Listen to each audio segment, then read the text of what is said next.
Don't miss the tea. Subscribe now. Girl, you need to pick up the phone or just read this entire novel of a text I'm about to send you because I am absolutely spiraling right now. Like, fully spiraling. I know it's late, and I know I should probably just go to sleep, but my brain is doing that thing where it dissects my entire existence, and I need you to tell me if I'm crazy or if I've just been living in a delusion for the last 20 years. Okay, context first. I'm a little bit high right now. Just a little bit. We had some edibles earlier, just trying to relax, watch a movie, you know the vibe. Everything was fine, super chill, until literally 20 minutes ago. So we're sitting on the couch and I get thirsty, right? I take a sip of water, just a normal sip, and somehow, because I am apparently incapable of basic human functions, it goes down the wrong pipe. And I don't mean a little cough, I mean I am choking. I'm hacking, eyes watering, gasping for air, the whole dramatic production.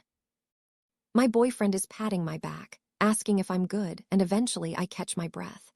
My throat is burning, stinging, feeling all raw, and I turn to him, wiping tears from my eyes, and I say, God, I hate that feeling. It reminds me so much of when you get pushed underwater and held there until you think your lungs are going to explode. And I just kept watching the movie, like it was a normal sentence. Like I just said, pass the popcorn.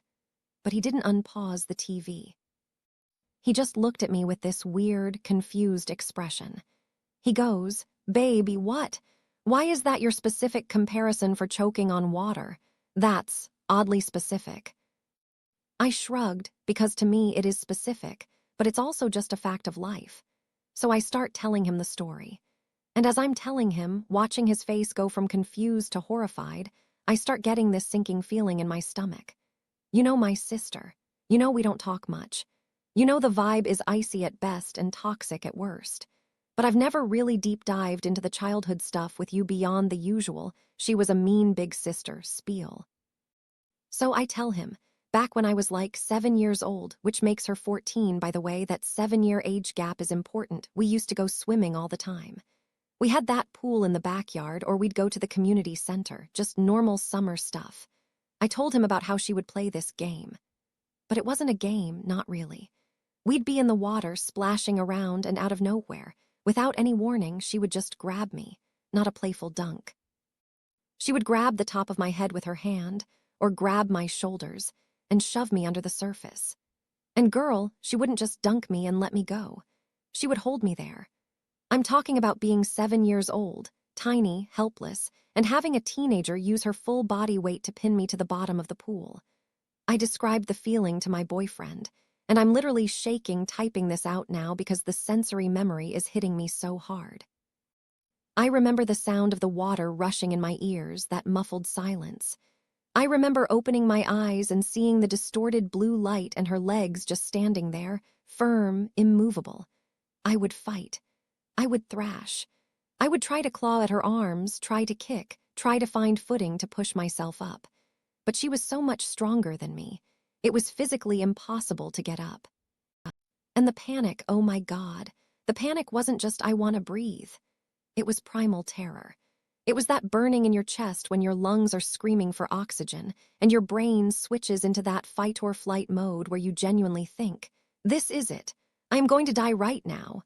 I am going to drown in this pool. I told him about the sensation in my throat, that exact burning, raw feeling I had tonight. That happens when you hold your breath past the breaking point, or when you accidentally inhale a little water because you're screaming silently underwater. She would hold me there until she felt like letting go. Not when I tapped out, not when I stopped moving, but whenever she got bored or decided I'd suffered enough. And when she finally let up, when I finally burst through the surface, I wouldn't be laughing. I would be gasping, wheezing, coughing up water, my throat on fire, my eyes stinging from the chlorine and the tears. I was a wreck. And here is the kicker, the part that I think messed me up the most. She would just stand there looking down at me while I'm practically vomiting pool water, and she'd roll her eyes. She would look at me with this utter disdain and say, "Oh my God, stop being so dramatic. It wasn't even that long. You're fine." She did this all the time. It wasn't a one-time accident. It was her thing, so I finished telling this story to my boyfriend, expecting him to be like, "Wow, siblings are crazy, right?" But he's silent, like dead silent. He's looking at me like I just told him I escaped a war zone. Finally, he says very quietly, "Babe, that isn't normal sibling behavior. That sounds like abuse. That sounds like she was physically abusing you." And I just sat there, stunned. My initial reaction was to defend it. Can you believe that? My brain immediately went into autopilot defense mode. I was like, no, you don't get it. She's just intense. That's just older sibling stuff. Everyone gets dunked in the pool. But he wouldn't let it go. He was like, dunking someone is splashing them or pushing them under for a second, holding a 7-year-old child underwater until they think they're drowning, until they're physically in pain. That is sadistic. That is dangerous. And now I'm sitting here, high and paranoid, replaying every interaction I've ever had with my sister. Because we don't have a good relationship now, do we? You know how she is. She's manipulative, she's cold, she's always making little digs at me. I've always just chalked it up to personality clashes. But now I'm wondering, has she actually just been abusive my entire life? Was holding me underwater just the physical manifestation of how much she hated me? Who does that to a little kid? A 14-year-old girl holding her little sister down until she panics. That feels dark. It feels darker than I ever let myself admit. And this is a big but, and this is why I need your opinion. I don't know if I can trust my boyfriend's judgment on this. Hear me out. I love him, he's great, but the man has a skewed meter for normal too. Remember when I told you about his mom? The shoe incident. He told me once, totally casually, that his mom threw a literal shoe at his head when he was a teenager because he forgot to take the trash out. He laughed about it.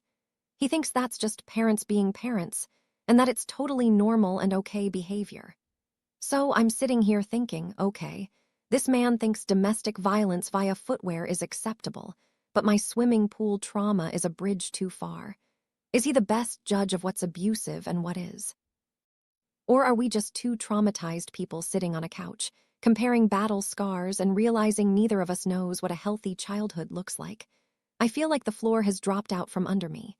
I've spent years telling myself I was just a sensitive kid. I believed her. I believed her when she said I was dramatic. I believed her when she said it wasn't that long. I internalized that voice that said my fear wasn't real. But what if it was?